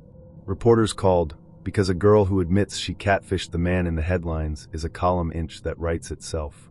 I said nothing. That didn't stop anyone from writing. My name, my real one, never made it into print, but my phrasing did. A local blog ran a think piece about female manipulation pipelines, attributing to me a quote I'd never said.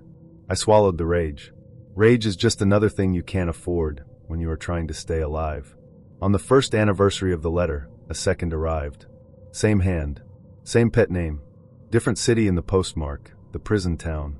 It said, "You taught me how to be honest." The envelope smelled faintly of cleaning agent and old paper. I held it over the sink and imagined pathogens like dust motes.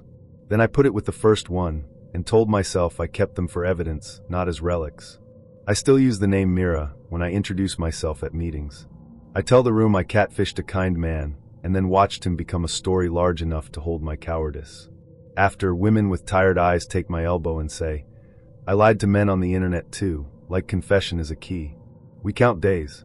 We count streetlights on hard nights, a trick I learned from a story that isn't mine. Sometimes I dream a line of us, the women in the detective's folder, standing in a corridor with our borrowed faces held in our hands, waiting to be called by names that don't fit anymore. We go in one by one and put our apologies on the table. The man across from us nods, makes a mark, adds us to a list. I wake up and make coffee and feed myself things that aren't chemicals, and try to live a day where I am not somebody's preface. Eamon insisted on video from the start. Just to prove I'm real, he said, which should have relaxed me but did the opposite. Catfishers hate cameras, that's the lore. He requested a call at golden hour, when even bad faces look painted on good. When he answered, the image filled with a man I would have believed without argument, bookish handsome, a tea mug with a crack, a poster for a 2012 film nobody remembers. He smiled in a way that made your shoulders drop. See, he said, not a vending machine of red flags. We talked about the small things that graft into intimacy, what you cook when you're sad, the worst haircut of your youth. But any time he lifted the phone, the light did not lift with it. The wall behind him stayed the same milky hue. The reflection in a framed print blinked one beat late. His face was right and wrong in a way that felt like déjà vu you could point at. I took a screenshot when he laughed, mouth open, eyes not creasing.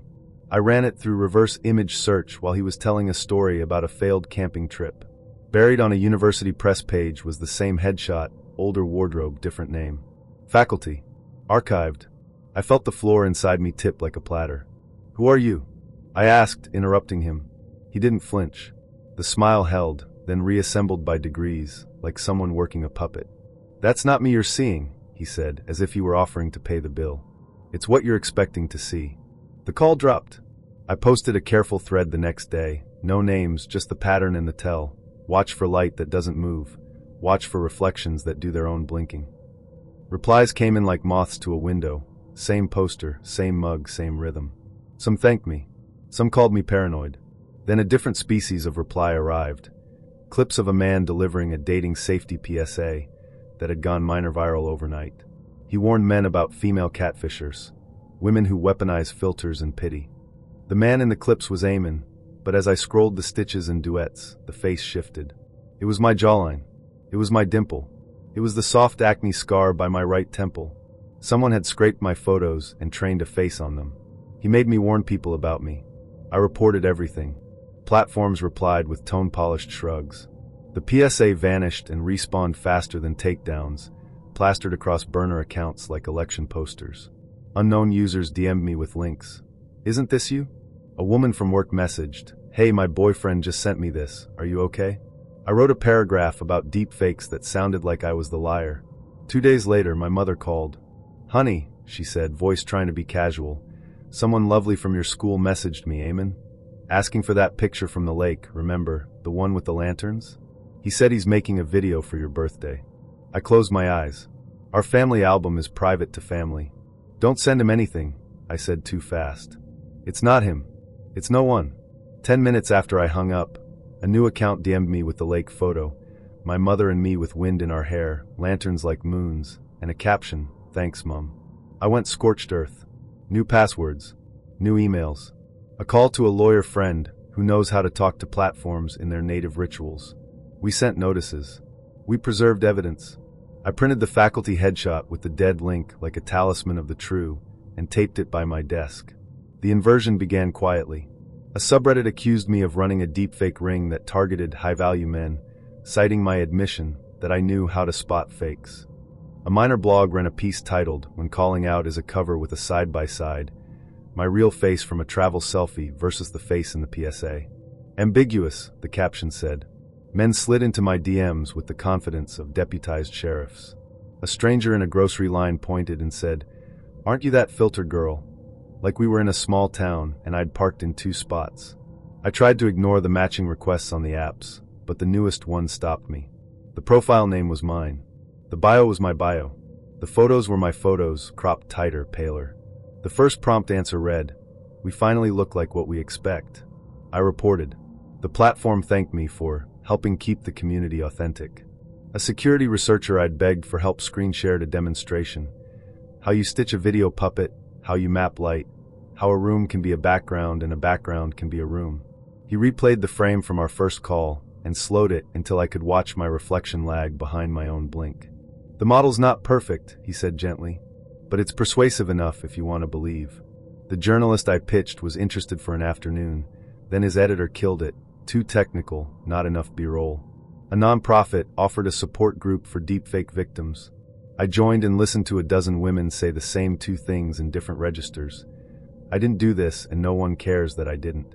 One had lost her job.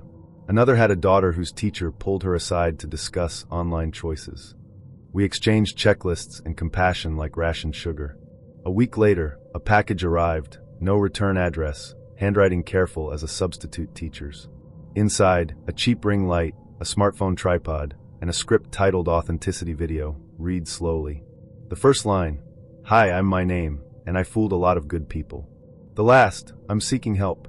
Tucked under the script, a printed still of my mother at the lake, cropped so her hand on my shoulder looked more like a grip than a touch. I sat on the kitchen floor until the tile cooled the heat behind my eyes. Then I set up the tripod, not to confess but to inventory. I recorded myself blinking and moving the lamp and tilting the phone toward and away from the window, showing the light change, proving I was in a room and not a layer. I pinned the video to my profiles with a caption that felt like a small mouth against a hurricane. If you see me say things I wouldn't say, I didn't. The Amen accounts went quiet, then loud again under new handles. I blocked until my thumb hurt. The PSA mutated. Now the face was an old friend from university. She texted me, "Did you get targeted too? What do we do?" I told her what we all tell each other: document, report, warn your family, lock down albums, except that some people want the lie. After the breakup, I started taking pictures of myself like apologies. I knew what angles did for me. Side light, chin down, hair loose enough to blur the acne scars and the hormonal fuzz that returns even when you shave it. I didn't facetune anything grotesque. I used the filters the app handed me like napkins. I told myself everyone curates. I told myself I could be honest later, in person, after I felt safe. He was Alex on the app.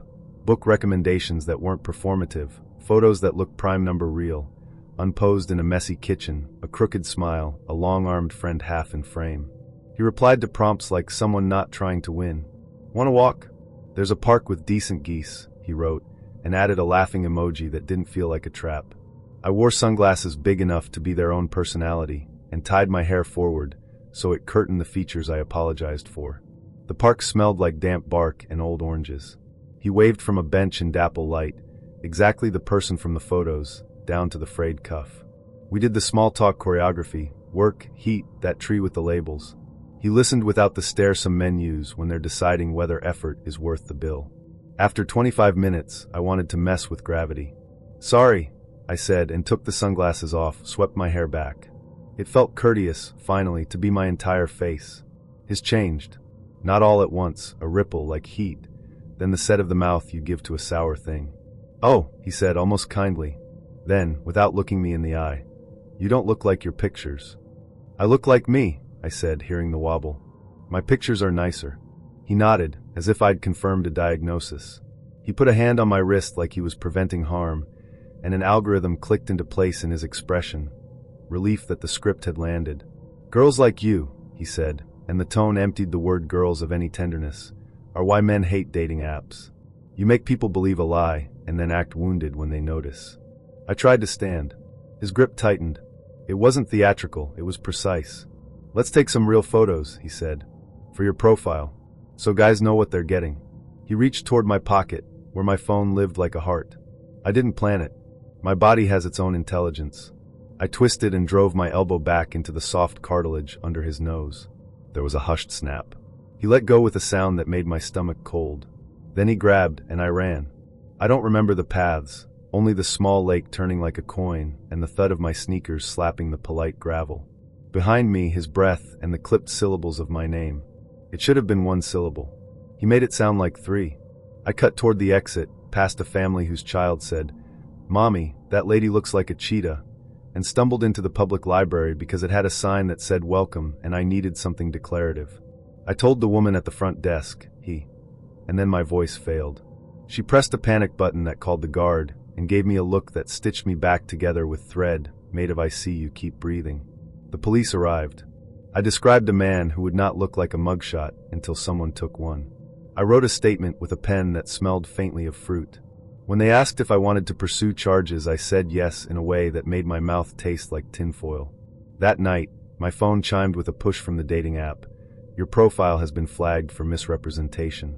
My stomach did the wobble you get before vomit. I just deactivated the account. I opened it and found myself public again. Photos in carousel. Bio intact except for a new line in small gray. Profile verification recommended. I hadn't toggled public back on. The login log showed an IP I didn't know. I Googled it and found a cluster of addresses assigned to a corporate VPN for a company I recognized from the news. A content moderation contractor. My skin crawled in a whole new key. A DM slid in from a stranger with a name like a school register. I know that speech, she wrote. Same park. Same wrist grab. I elbowed too. He shows the video to anyone who will watch. She sent me a clip hosted on a mirror site that smelled like mildew and adware. Me tonight, cropped to my flinch, spliced with older footage of other women standing abruptly. A caption, Catfishers exposed. The comments were the internet's usual, scripture quotes, slurs, filters are fraud. At the bottom, a link to a forum where men traded scripts like recipes. I hired a lawyer because adulthood is accidentally learning to pronounce retainer. She was brisk and calm and made phone calls in tones that got things done. She filed privacy complaints and sent demands. The platform responded with apologies, so general they felt like fortune cookies. We take safety seriously, they said, and consumers expect authenticity, and we're working on it, which is software for we won't. Alex filed first. A platform forum titled Deceptive Conduct with my username highlighted in red. He attached a statement. Subject misrepresented her appearance with manipulative filters, caused emotional distress, and wasted time/money. He requested my account be downranked and flagged across partner apps. The flag propagated like mold. Overnight, I lost access to most verifications in my profile when I peaked out of masochism, sank to the bottom of every stack. 2 days later, a process server knocked while I was in pajama shorts and an old hoodie and handed me a civil claim for assault. The demand letter offered a settlement, record a video admitting I had catfished and apologize for causing harm, and they'd drop it. My lawyer laughed, short and sharp as a breaking icicle.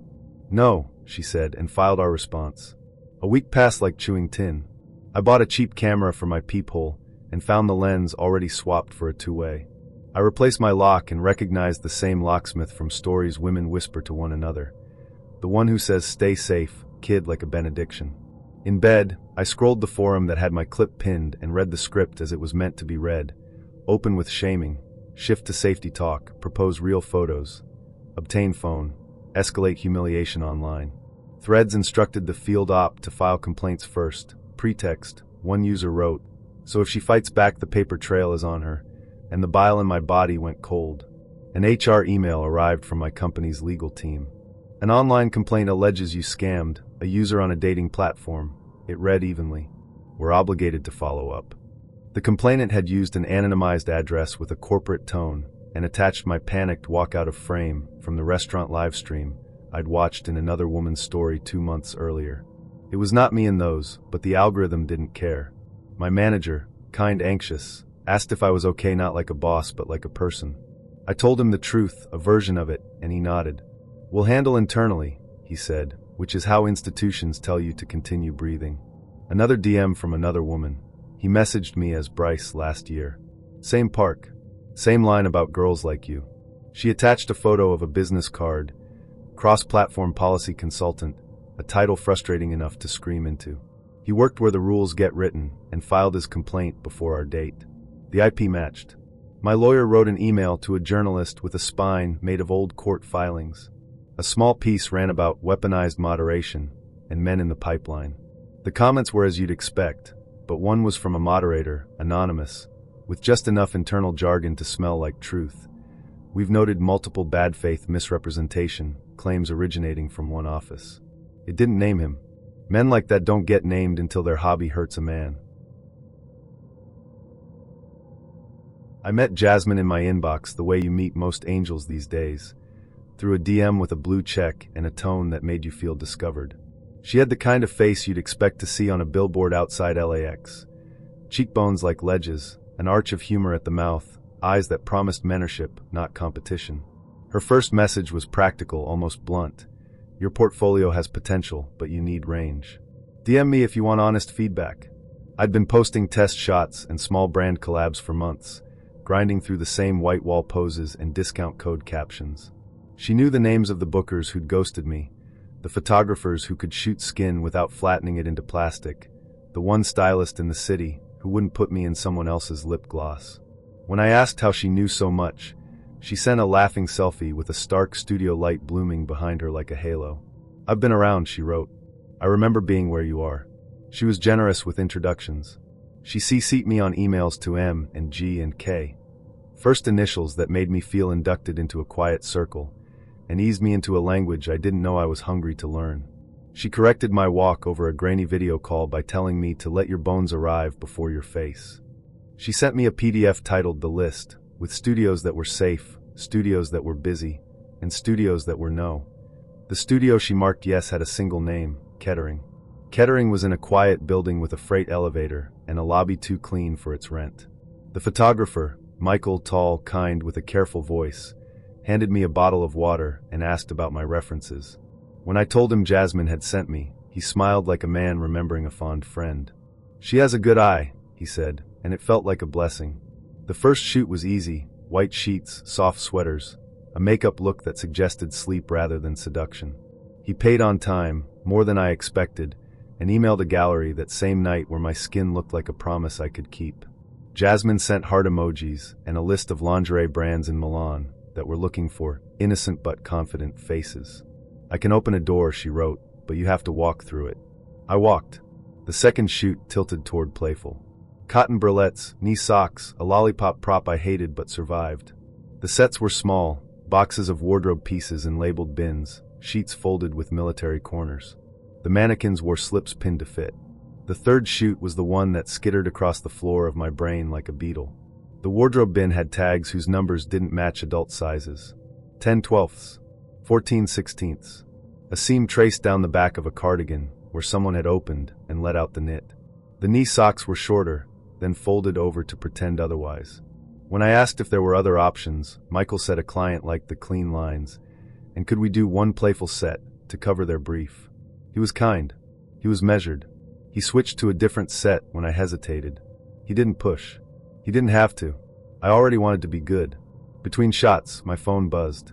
"She's watching," Jasmine wrote. "You're killing it." I looked around the empty studio and laughed, a little flattered, a little spooked. When I told Michael, he grinned and pointed at the camera. "Jasmine sees everything," he joked. I didn't know how literal that was until much later. It unraveled a year after Milan didn't happen, after a handful of small jobs and one big one that fizzled into we went a different direction. I was making pesto in my dull little kitchen when a link came through from a model forum with 13 exclamation points. "Do not shoot with Kettering." The thread was a live wire. A dozen women. Identical story shapes. A mentor. A studio. Innocent turned raunchy. A court docket link. He was arrested for producing and distributing illegal content. Not because we were minors. We weren't, but because the images were graded, cropped, and captioned to be purchased as if we were. The words on the indictment felt like acid, misrepresentation, minor coded, distribution.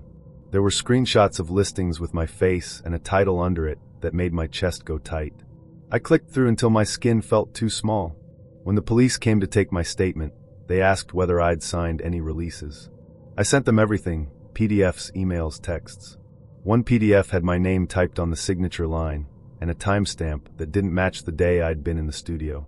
The IP address geolocated to the same block as Michael's studio. The notary stamp belonged to a woman named Ruth Kettering. The ink on the page wasn't just legal, it was familial. "I never signed this," I told the detective, and he nodded with a face that meant both everything and nothing. "You consented to being in the room," he said, flat, bureaucratic, tired. "The rest is argument."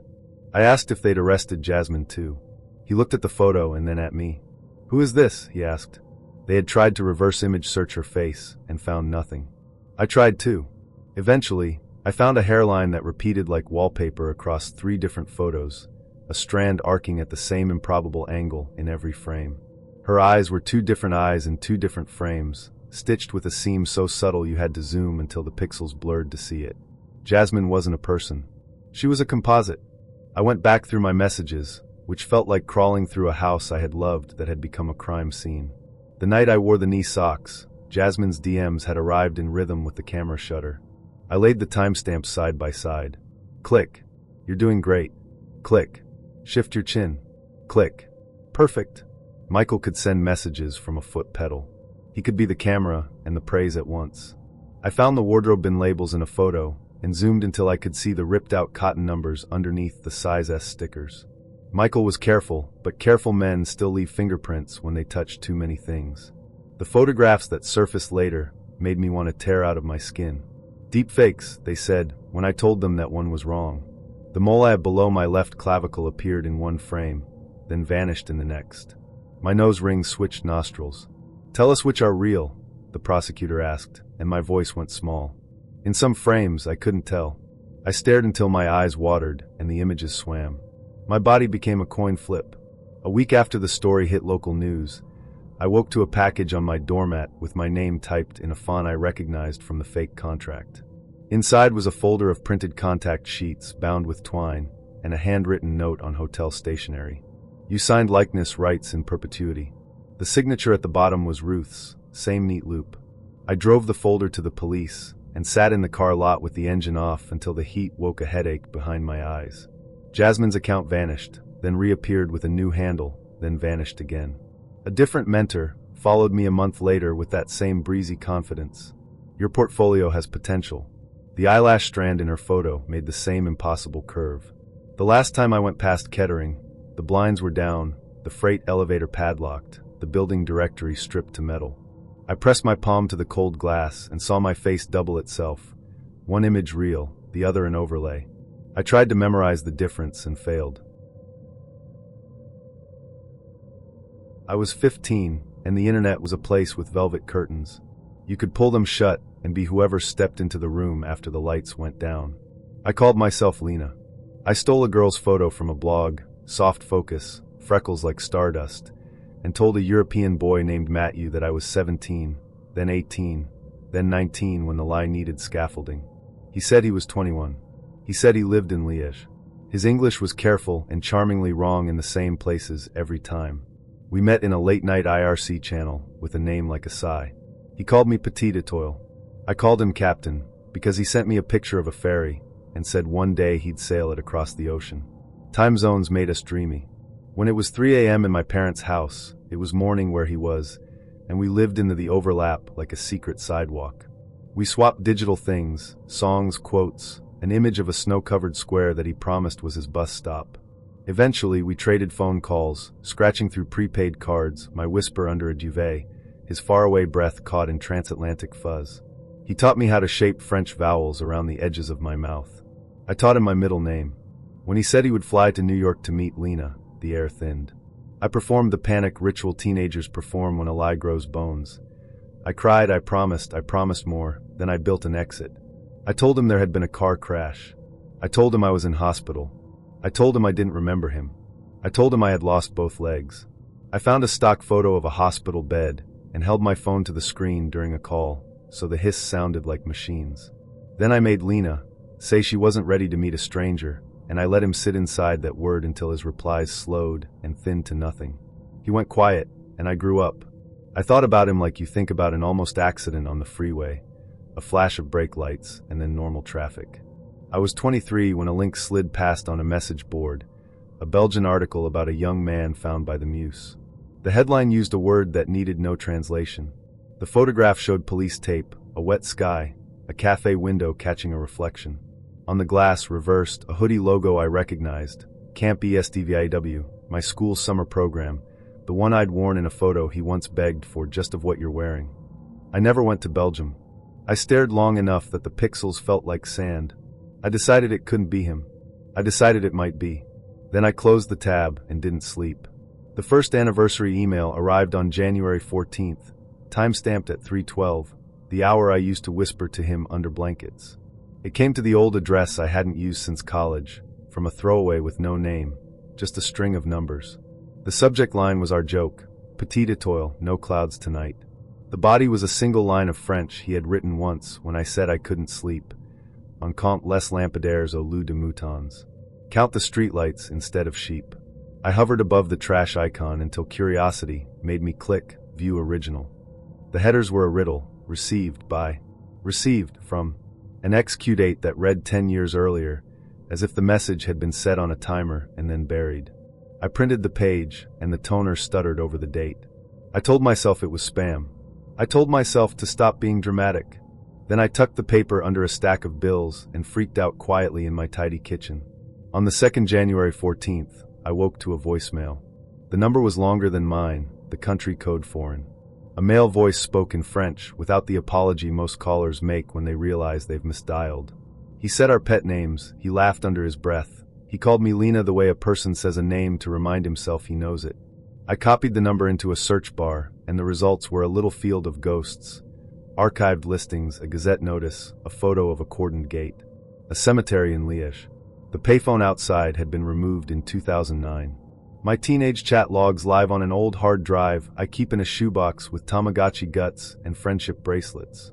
I mounted the drive and opened the sticky little HTML files that used to be my diary. They've always been a comfort, proof that I was once silly and merciless and in love with the way a person on the other side of the world put words together. The afternoon I opened them after the 2nd anniversary, they were different. No modification date had changed. My OS swore they were last touched years ago, but new lines threaded between old ones like darning. Places I'd typed BRB now had translations he'd sent me, as if he'd found my pauses and filled them with his own. A paragraph I knew ended with "Good night, Captain" had an extra sentence. "Do you dream of walking?" The font matched. The spelling errors matched mine. I clicked away, and then back, and the line was still there like a bruise you don't remember getting.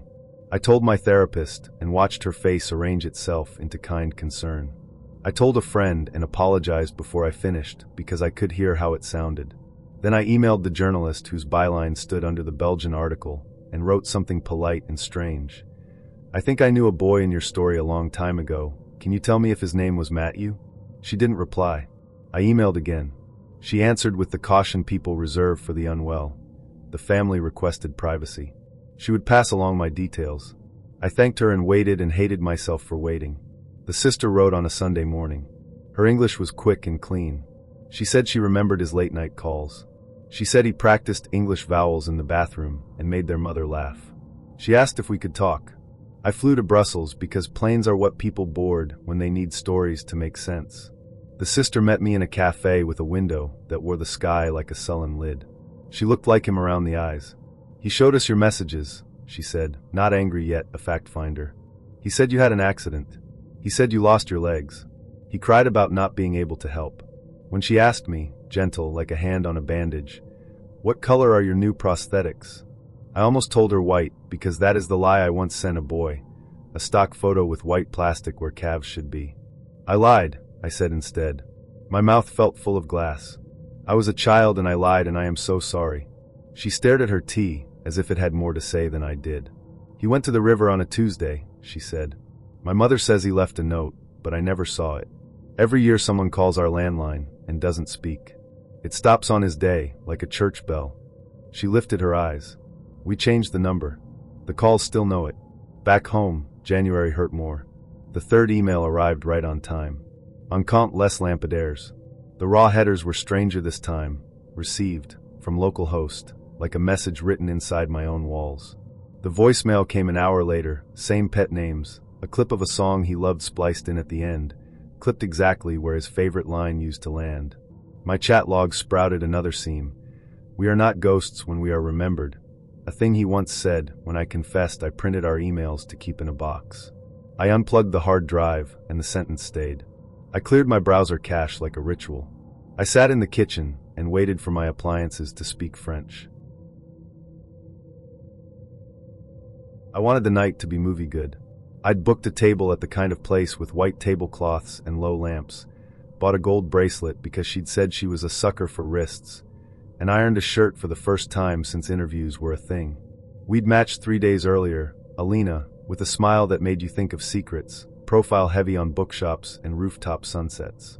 She teased me about the restaurant in the chat, said she'd never been treated, and I let myself enjoy being the guy who treated. 10 minutes before the reservation she texted, "Running late, lost my bank card, ugh. Could you cover me tonight?" I said of course. When I stepped outside to call the restaurant, a street violinist hit the melancholic part of Something Pretty, and for a second the city felt like a set designed for two. Then, I'm so sorry, train delay. 20 minutes. Fine. I walked to the corner ATM for extra cash and a generous tip, my mother's voice in my head about being decent to servers. My phone buzzed as the machine spit 50s. I'm nearby, but this area feels sketch. Could you meet me further down? Parking lot by the old cinema? We can walk together. I hated the idea of making her walk alone, so I said yes. Chivalry is a dumb word, but I grew up on dumb words. The lot was a rectangle of bad decisions. Sodium lights half dead, weeds in the cracks, a van idling where the asphalt dipped. I texted here. She replied, wave? I can't see you. I waved at nothing. The van's engine coughed, a bottle rolled hollow. My phone buzzed again, a little pop-up I'd never noticed in maps. Help improve your commute. Verify home location? The address it suggested was right. I tapped yes without thinking. A voice behind me said, nice bracelet. A hand nudged my ribs. Not a gentle nudge. When I turned, the guy had the kind of face that never shows up in dating apps. He wore a hoodie that had been other people's hoodies and a mask that was more an idea than a safeguard. He didn't have to show the gun for me to know it was there. The weight lived in the way he held his shoulder. Another guy stepped out from between two cars and completed the terrible feeling of being the smallest thing in a frame. Wallet phone, the first one said. And the shiny. His voice was bored and businesslike. He sounded like retail. I heard my own throat fail and tried again. I don't want any trouble. We'll get the truffle pasta and a bottle of that red you like, he quoted in a falsetto. And if you wear that black dress again, I'll probably embarrass myself. He smiled under the mask when he saw me understand. Come on, man. Don't keep her waiting. They had my chat. Not just the broad strokes, the lines I thought were charming because they were specific. I handed over the bracelet case first, like concession could be a tactic. They took cash, the phone, then the rest. The second guy tilted my phone and woke it with my face before I could say the word passcode in my head. He thumbed through screens like it was his phone, and mine was just renting space. He's verified home, he said to the other one and laughed. I backed up a step. The first guy lowered the gun to a state that wasn't quite lowered. Don't, he said. You seem smart. Stay that way. They left me with my keys, because what's a man without a wallet supposed to do? Walk. The van rolled, purred, folded itself into the street like it had a right to be there. I found a couple at the far end of the lot and asked to borrow a phone. I called the police, and then the bank, and then my friend Mark, who moves through the world like problems have hinges. At the station, a detective took the report with the weariness of a person who hears about people like me nightly. We've had a few of these, she said, tapping notes into a system that looked older than both of us. Catfish profiles. Redirect to a spot with no eyes. No eyes. Cameras out, she said. Or facing the ground. 2 days later, Mark sent me a municipal PDF he'd found through a blog that FOIA's for fun. A maintenance report showing the cameras on that block, under review the week before, status, temporarily offline.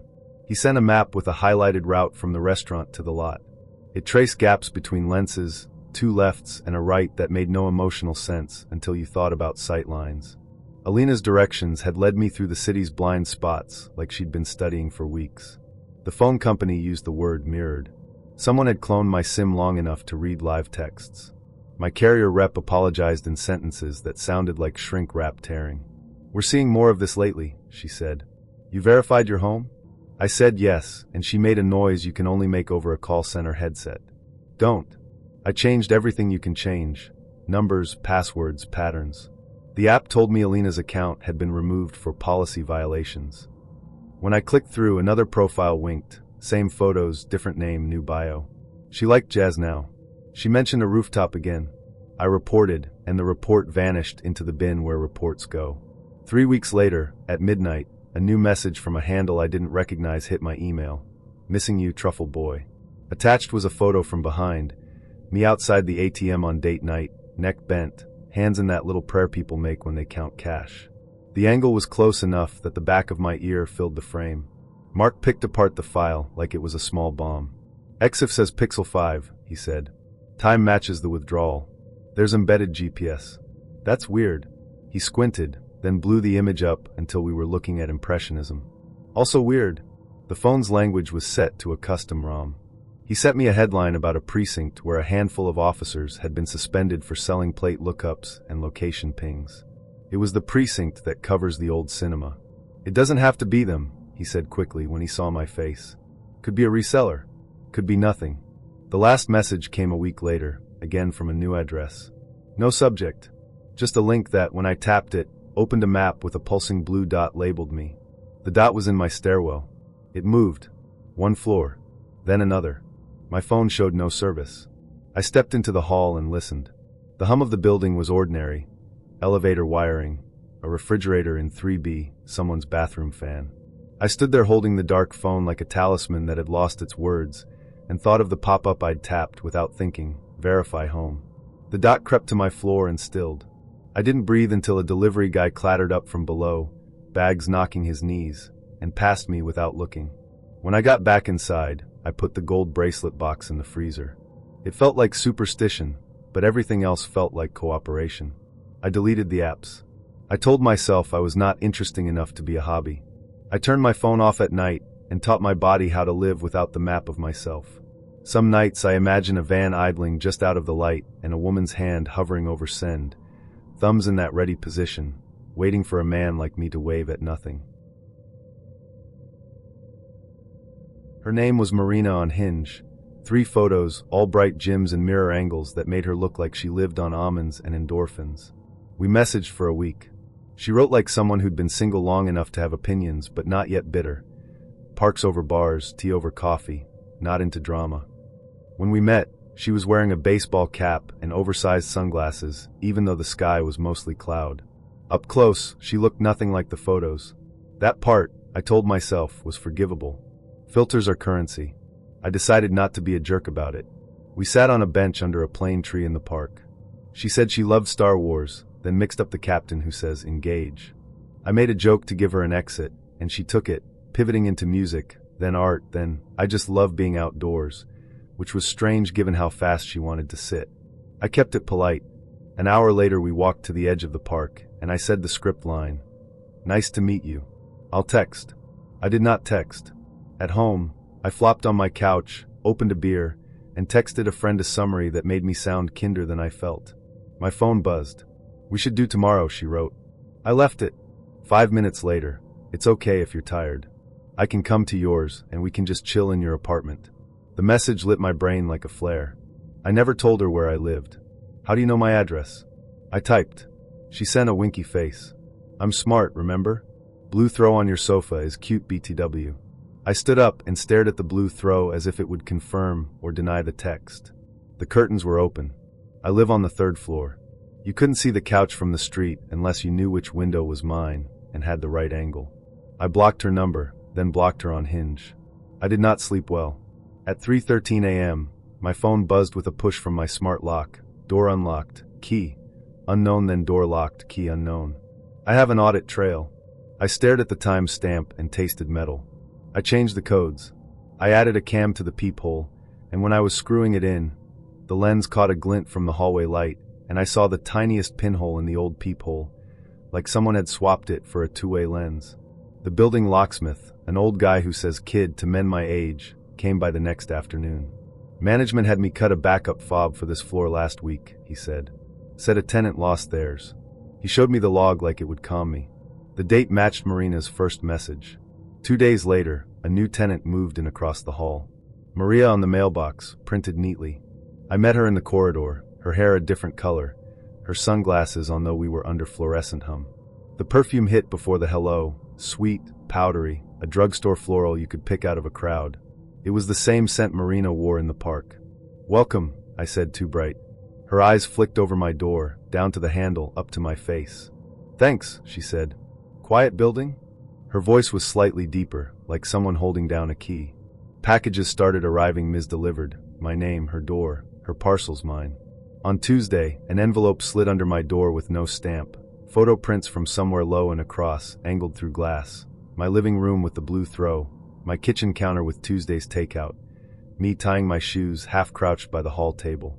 I bought a different colored throw and moved the couch against a different wall. The next morning, green looks better from an unknown number. I filed a report with the landlord. 3 days later I got a nuisance warning with photos of a woman yelling in the corridor, me in frame, hands up, like I was part of it. The complainant was Maria. I asked to see the footage.